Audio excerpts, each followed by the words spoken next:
ये जो question paper है ये हमारा कंडक्ट हुआ था 29 नवंबर 2021 को। पहला क्वेश्चन है, रीमा अपने घर से पूर्व की ओर सीधे 4 किलोमीटर जाती है, फिर दाएं मुड़ जाती है। जैसा कि ये हमारा होता है उत्तर, दक्षिण, पूर्व और पश्चिम। तो इसने क्या बोला, पहले वह पूर्व जाती है, इधर को जाती है, फिर उसके बाद दाएं मुड़ जाती है, 2 किलोमीटर चलती है। उसके बाद वह फिर दाएं मुड़ जाती है, 4 किलोमीटर चलती है, और उसके बाद वह बाएं मुड़ जाती है।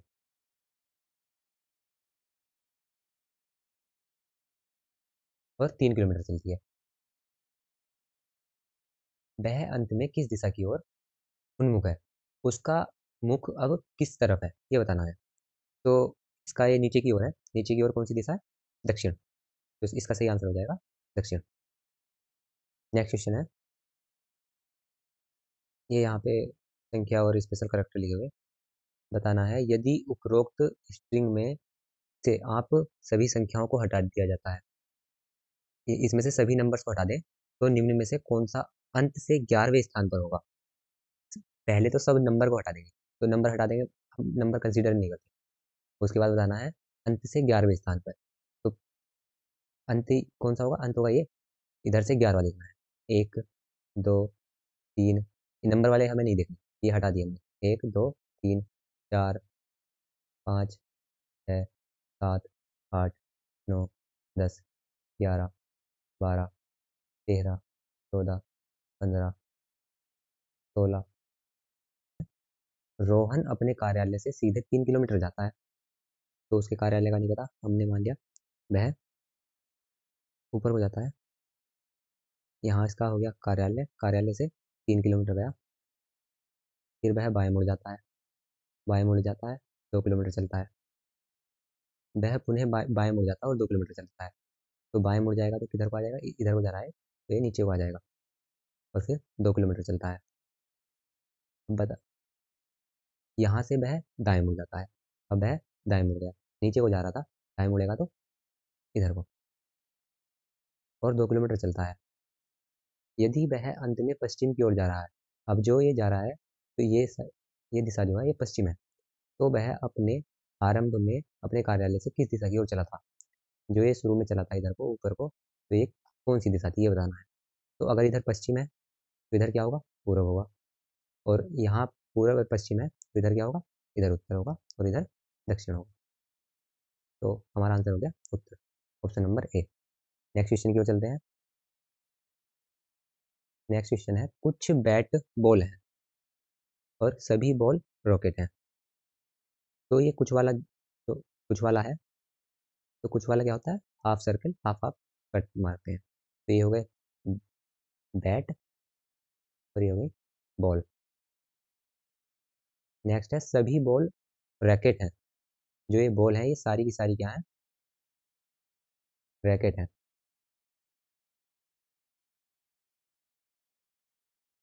आगे क्वेश्चन निष्कर्ष है हमारे, सभी रैकेट बैट हैं। जो ये सारे रैकेट हैं, क्या ये बैट है सारे के सारे, नहीं, ये थोड़े बहुत तो हो सकते हैं, पर ये सारे बैट थोड़ी है, नहीं, ये तो हो गया गलत। नेक्स्ट है, कुछ बैट रैकेट हैं। कुछ बैट कौन से, ये कुछ बैट है, ये कुछ रैकेट है, हाँ, ये इसमें भी दोनों में आ रहा है ना, ये दोनों कॉमन है, तो ये रो है, तो हमारा दूसरा सही हो गया।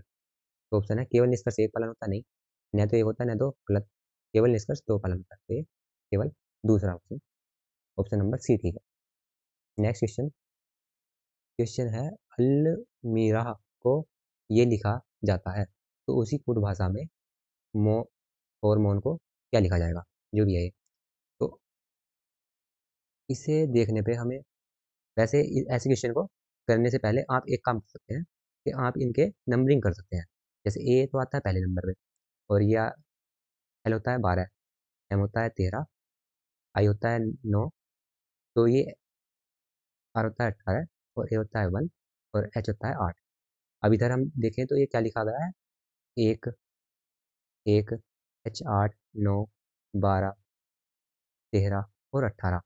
तो अगर हम नंबरिंग कर लेंगे तो हमें आराम से आइडिया लग जाएगा इजीली कि कैसे करके लिखा है। तो अब हमने नंबरिंग की तो हमने पता चल गया कि ये असेंडिंग ऑर्डर में लगाए हैं इसने, आरोही क्रम में। तो ऐसे ही हम इन्हें भी आरोही क्रम में लगा लेंगे। तो सबसे पहले क्या आएगा, सबसे पहले ई आएगा, फिर एच आएगा, फिर एम आएगा, फिर एन, फिर ओ, और फिर आर। तो इनमें ऑप्शन नंबर 1 हो जाएगा। नेक्स्ट क्वेश्चन है, 7 विद्यार्थी ब्लैक बोर्ड की ओर मुंह करके एक लंबी बेंच पर बैठे हैं। हमने माना ब्लैक बोर्ड ये है, तो ये इस बेंच पे बैठे हैं, इधर को चेहरा करके, सबका फेस इधर को है। एन पंक्ति के मध्य में बैठा है, बैठे व्यक्ति के दाएं और ठीक बगल में बैठा है। कितने हैं, ये 7। तो हम पहले ये 7 बना लेते हैं। 1 2 3 4 5 6। क्या बोला है, एन पंक्ति के मध्य में बैठे व्यक्ति के दाईं ओर है। मध्य में कौन होगा, मध्य में होगा हमारा, एक बार मध्य में कौन होगा, मध्य में होगा 4 नंबर वाला। तो एन कहाँ पे है, मध्य के दाएं ओर।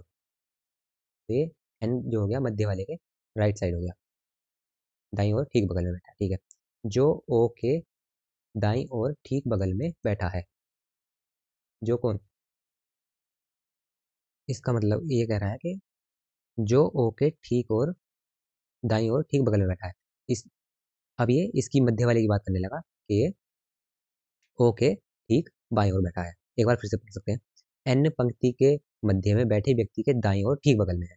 तो मध्य में जो है उसके ठीक दाईं ओर है एन। ठीक है, जो ओ के दाईं ओर बैठा है, जो ये मध्य वाला किसके दाईं ओर बैठा है, ओ के। तो हमने इसे यहाँ पे बैठा दिया, तो ये मध्य वाला ओ के ठीक दाईं ओर हो गया। और पी ओ के दाईं ओर ठीक चौथे स्थान पर है। पी जो है ओ के दाईं ओर है, तो दाईं ओर इधर को है, और कौन से स्थान पर, चौथे पे है। तो ये फर्स्ट, ये सेकंड, ये थर्ड, ये फोर्थ। इसकी बात कर रहा था पी की, तो पी हो गया यहाँ पे। आगे बढ़े, आर पंक्ति के बाएं सिरे पर है। आर जो है बाएं सिरे पे है, ये तो हो गया राइट, हो गया लेफ्ट, बाएं। और क्यू अपने ठीक बगल में बैठा है, और सॉरी, और क्यू उसके ठीक बगल में बैठा है। तो क्यू किसके ठीक बगल में बैठा है, आर के। तो ये यहाँ पे हो गया।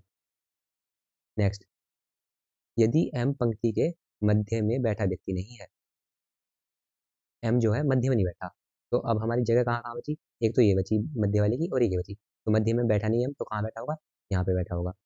तो बीच में बैठा हुआ कौन सा हो गया, क्या क्या आ गए हमारे, एल, एल नहीं है, तो ये एल हो गया मध्य वाला। बताना क्या था, दाएं और दूसरे स्थान पर कौन है, नहीं सॉरी, हमें बताना है मध्य में बैठे व्यक्ति के सापेक्ष एम के बैठने का क्रम क्या है। मध्य में बैठे, मध्य में कौन बैठा है, मध्य में बैठे व्यक्ति के सापेक्ष एम का स्थान बताना है। तो एम एल के कहाँ बैठा है, एम जो है एल के दाईं ओर बैठा है, और दाईं ओर कौन से स्थान पे है, फर्स्ट और सेकंड, दूसरे स्थान पे। नेक्स्ट क्वेश्चन है 8। आइडेंटिफाई को ये लिख दिया जाता है, उसी तरह फाउंटेन को क्या लिखा जाएगा। तो अब हम इसमें पहले नंबर ही लिख के देखते हैं। सबसे पहले इसे एक बार जूम कर लेते हैं।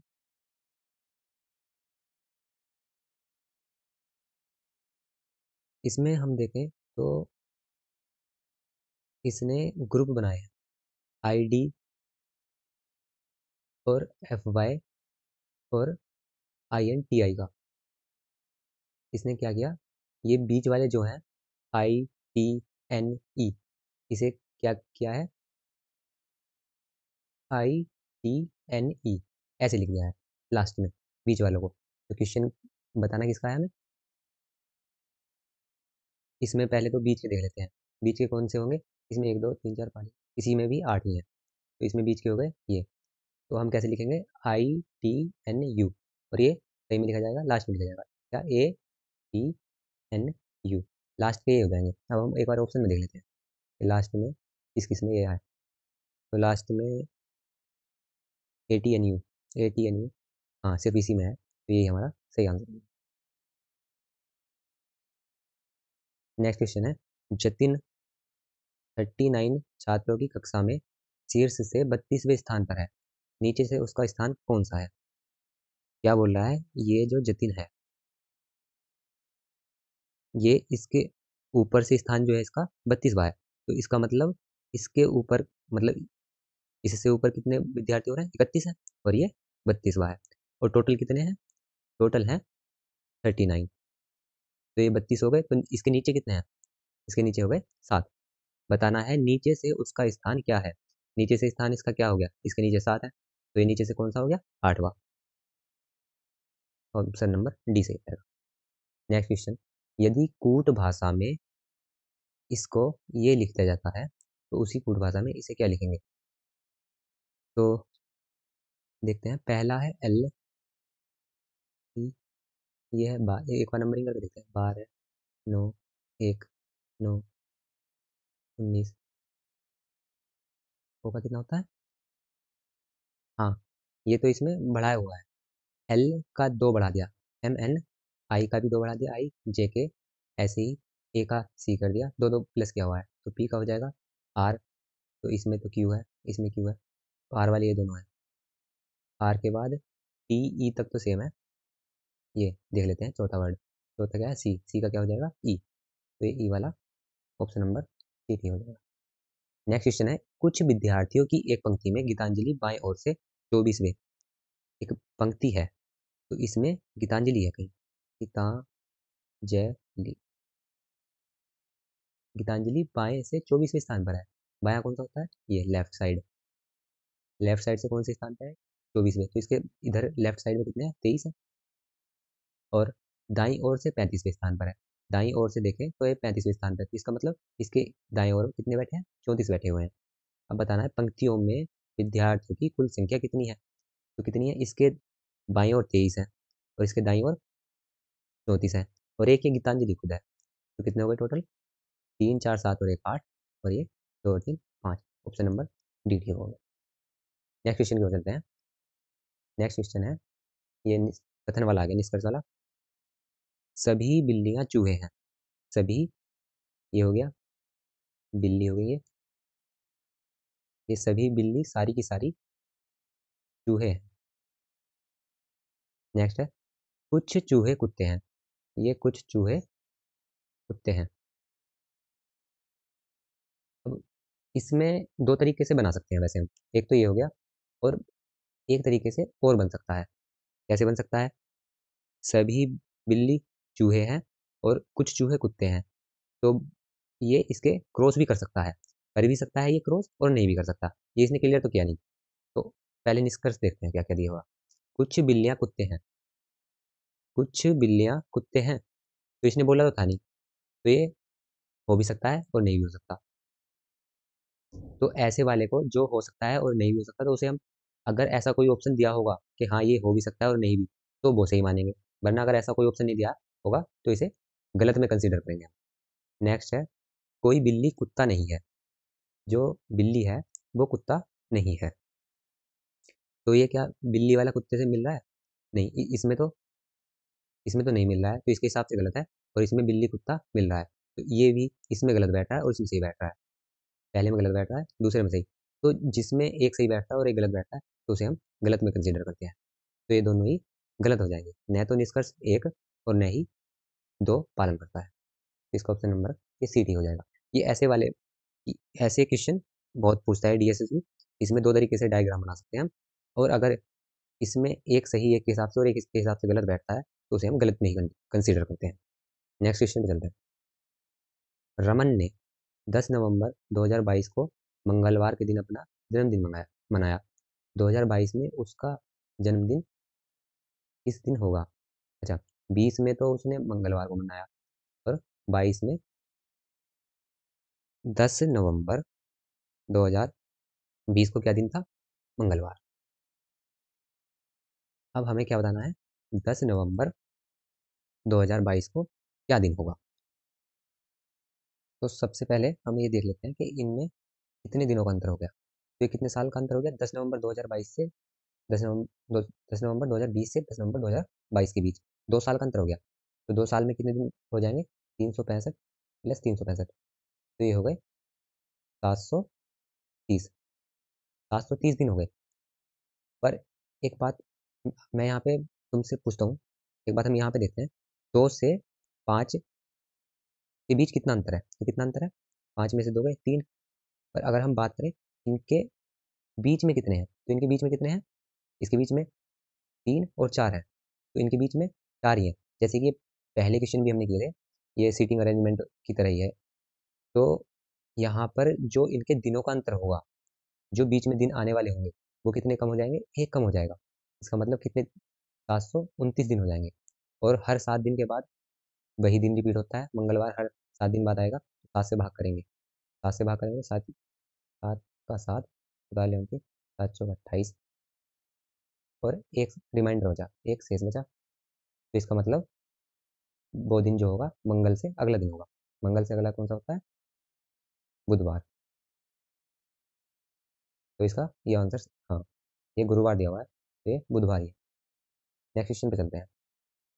7 लड़कियां पूरब की ओर मुंह करके एक पंक्ति में खड़ी हैं। जेड पंक्ति के मध्य में है, जबकि बी डब्ल्यू क्रमशः बाएं और दाएं बगल में बैठे। चलो एक बार बैठाते हैं। अरे, हम एक ही तरफ को कितनी लड़कियां हैं? 7 है। ऐसे ही कर लेंगे, एक जैसे पहले किया था, 2 3 4 5 6 7। क्या बोल रहा है? एक ही तरफ को मुंह करके खड़े हैं, इधर को।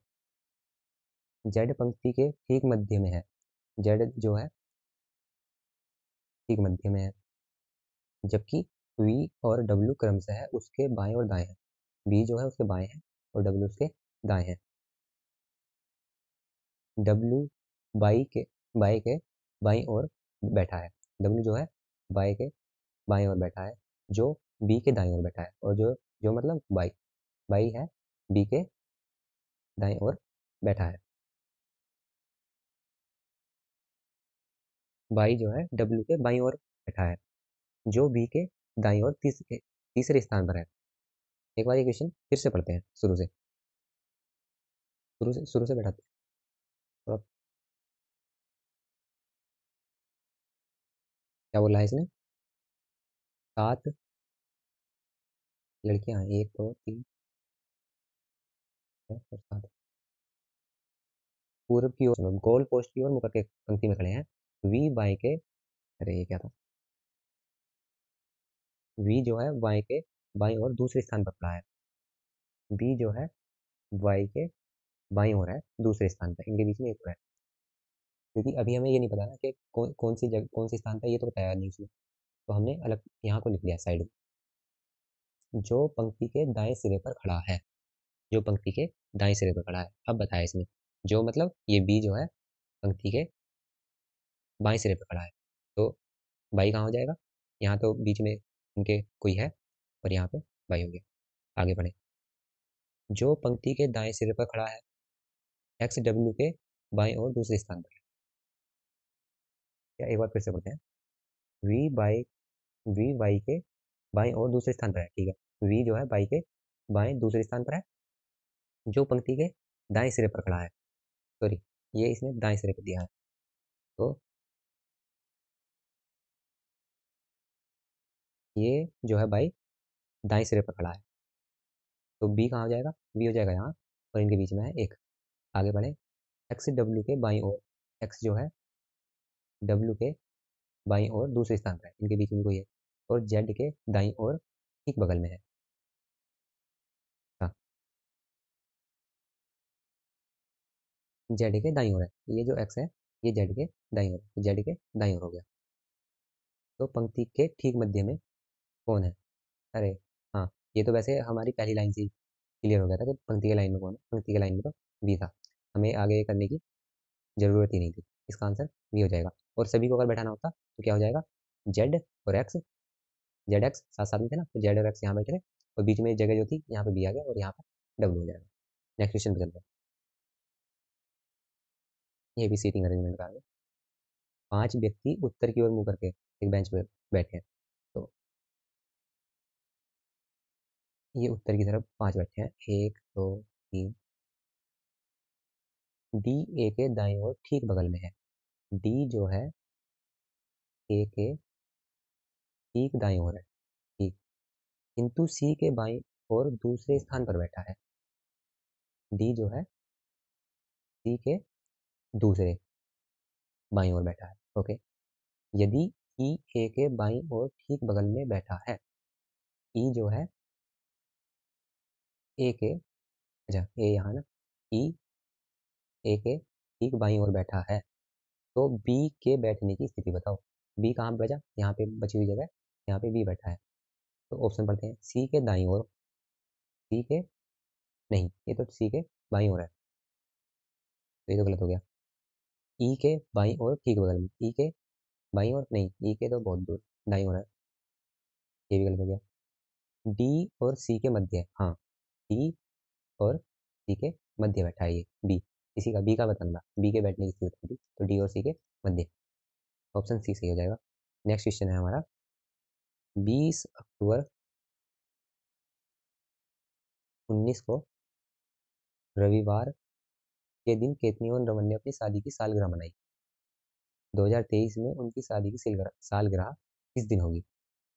तो दिन तो, डेट तो वही होगी, 20 अक्टूबर ही होगा, और 2023 में, तो 2023 में इनके इनके बीच इस क्वेश्चन में हमें इनके बीच कितने दिन होंगे ये निकालना होता है।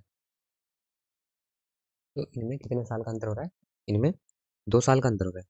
एक तो 19 के बाद, नहीं 3 साल का अंतर हो रहा है। 19 के बाद 20, 20 के बाद 21, 22 और 23। तो 20 जो है हमारा लीप ईयर है, तो इसमें जो विषम दिन की संख्या आती है वो 2 आती है। ऐसे 21 सामान्य साधारण वर्ष है, तो इसमें 1, और इनमें सब में 1 1 हो जाएगा। तो कितने दिन आ गए एक्स्ट्रा? 2 और 1 3, 4 और 5, तो 5 दिन बढ़ जाएंगे हमारे।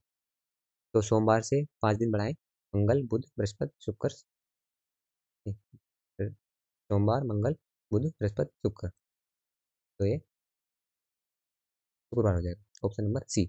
एक जो पहले आया था कैलेंडर का, एक बार फिर से देखते हैं उसे, उसे भी हम ऐसे भी कर सकते हैं। क्या दिया हुआ था उसमें? ये 2020 से 22 तक का बताना था, तो 22 के बाद क्या क्या कितने साल हो गए इसमें? 21 आया और 22 आया, तो इसमें कोई भी लीप ईयर नहीं है, तो कितने कितने दिन का अंतर हो जाएगा इसमें?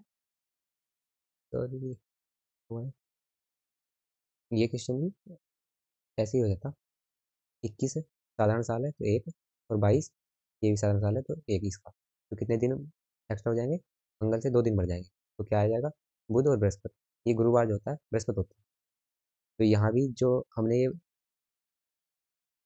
हमारे जो ये 730 साल दिन बैठते, सॉरी, तो ये 730 दिन के हिसाब से 7 दिन 7 से भाग करते कितना था? 7 का 7, 30, 7 चौ 28, तो 2 से 7 आता। तो यही शेष हम निकालने के लिए क्या करते हैं, हम बस ये देख लेते हैं कि वो लीप ईयर है या नहीं है। अगर वो लीप ईयर है तो उसमें 2 दिन बढ़ जाते हैं, और अगर साधारण साल है तो उसमें सिर्फ 1 दिन बढ़ जाता है। तो इसमें दोनों साल जो थे साधारण थे, तो कितने दिन बढ़ जाएंगे? 2 दिन बढ़ जाएंगे। मंगल के बाद क्या हो जाएगा? बृहस्पति हो जाएगा, और बृहस्पति को ही गुरुवार कहते हैं। और इसमें इसमें क्या था? इसमें 4 साल बढ़ रहे थे, तो 4 का 4 4 और एक लीप ईयर था, तो कितने दिन बढ़ गए? 5 दिन बढ़ गए, रविवार से 5 दिन शुक्रवार। नेक्स्ट क्वेश्चन चलते हैं। नेक्स्ट क्वेश्चन है, रमन रमन ने अपने घर से स्कूल जाने के लिए चलना शुरू किया और सीधे 4 किलोमीटर चला। ये नहीं बताया कि किधर को चला, हम इधर को मान लेते हैं, इधर को चला, 4 किलोमीटर गया, फिर बाएं मुड़ा 2 किलोमीटर गया, वहीं से इतना बड़ा नहीं है, 2 किलोमीटर गया, और वहाँ से दाएं मुड़ गया। तो दाएं किधर को मुड़ेगा? दाएं मुड़ गया, तो कितने किलोमीटर चला? 3 किलोमीटर चला, पुनः दाएं मुड़ गया, दाएं इधर को मुड़ गया, और 2 किलोमीटर चला, के बाद स्कूल पहुँच गया। यहाँ पे जो स्कूल पहुँच गया, स्कूल और उसके घर के बीच की हवाई दूरी कितनी है? स्कूल कहाँ था? यहाँ था, यहाँ से उसके घर की ये दूरी बतानी है। तो ये कितना था? यहाँ से यहाँ तक था 4 किलोमीटर, और यहाँ से यहाँ तक कितना हो गया? ये हो गया 3 किलोमीटर, तो 3 और ये वाला जो है ये 3 हो गया, 4 और 3 7। नेक्स्ट क्वेश्चन है, श्रृंखला में ऐसे अक्षर हैं, कितने अक्षर हैं ऐसे जिनके ठीक पहले एक प्रतीक है लेकिन उनके बाद एक संख्या नहीं है? ऐसे हमें अक्षर देखने हैं जिनके पहले तो कोई ये मार्क हो और प्रतीक हो उनके पहले, लेकिन उनके ठीक बाद एक संख्या ना हो। तो चलो देखते हैं ऐसे कितने अक्षर हैं।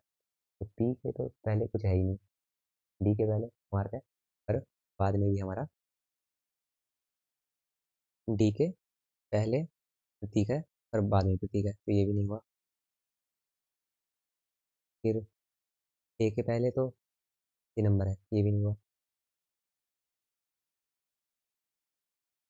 ये है एन के पहले प्रतीक है, बाद में प्रतीक है बस।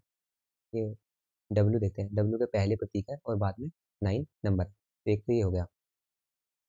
नेक्स्ट ये हो गया, एल के पहले प्रतीक है और बाद में 5 है, नंबर हो गया। फिर और देखते हैं, ई के पहले ये है प्रतीक है और बाद में 2 हो गया, एक ही हो गया। और कोई नहीं, 3 हो गया। एक बार इस क्वेश्चन को जूम करके दिखा देते हैं। हमें क्या बताना था, हमें बताना था ऐसे अक्षर कितने हैं, मतलब ए बी सी डी वाले अक्षर ऐसे कितने हैं जिनके पहले तो कोई प्रतीक हो, ये अल्फ़ाबेट एट द रेट वगैरह कुछ भी हो, और बाद में कोई संख्या हो, एक से लेके 1 2 3 4 5 6 7। तो ऐसे हमने देखे, तो एक तो ये डब्ल्यू है, डब्ल्यू के पहले पाई था और बाद में 9 था, एक हो गया। फिर ये है एल, एल के पहले जो था, ओह, ये देखो कौन कौन से हो गए, एक तो ये हो गया डब्ल्यू और फिर इसके पहले पाई, एक ये हो गया बराबर एल और फाइव, और एक हो गया ई, 3 हो गया, 3 वाला सही हो गया। नेक्स्ट क्वेश्चन करते हैं। नेक्स्ट क्वेश्चन है, बी बड़ा है, B is bigger than D, तो बी को हम ऊपर लिख लेंगे, डी को नीचे, और डी जो है ए के या तो बराबर है या फिर छोटा है, तो या तो बराबर हो सकता है, तो हमने इसके बराबर में लिख लिया। और ए बराबर है ई के, ए बराबर है ई के, और ई छोटा है किससे, सी से, सी इससे बड़ा है। अब बताना है सी बड़ा है डी से, तो सी बड़ा है क्या डी से, हाँ, सी ऊपर आया है और डी नीचे है, तो सी बड़ा हो गया डी से, पहला तो सही हो गया। नेक्स्ट है ई बड़ा है, ई बड़ा है डी से, ई बड़ा है क्या डी से, हम ये वाले मार्क को लगा लेंगे। यहाँ पे क्या बताया था इसमें, डी और ए का, तो डी और ए का क्या था, एक ही साइड खुला हुआ था, एक ही साइड खुला हुआ। बताना क्या है, ई बड़ा है क्या डी से, तो हम हमें बताया है इसने ए और ई तो बराबर है, तो फिर डी जब ए से छोटा है तो ई से भी छोटा होगा, तो ये भी सही हो गया। तो दोनों निष्कर्ष सही होते हैं। तो ये रीजनिंग के इसमें 20 क्वेश्चन थे, इसके बाद ये नहीं, आज के लिए इस क्लास में इतना ही। नेक्स्ट क्लास में हम इसे कंटिन्यू करेंगे। अगर ये वीडियो आपको हेल्पफुल लगी तो लाइक करें, और कोई सुझाव हो तो कमेंट करें। बाकी हमारे साथ जुड़ने के लिए सब्सक्राइब करें और चैनल को शेयर करें। धन्यवाद।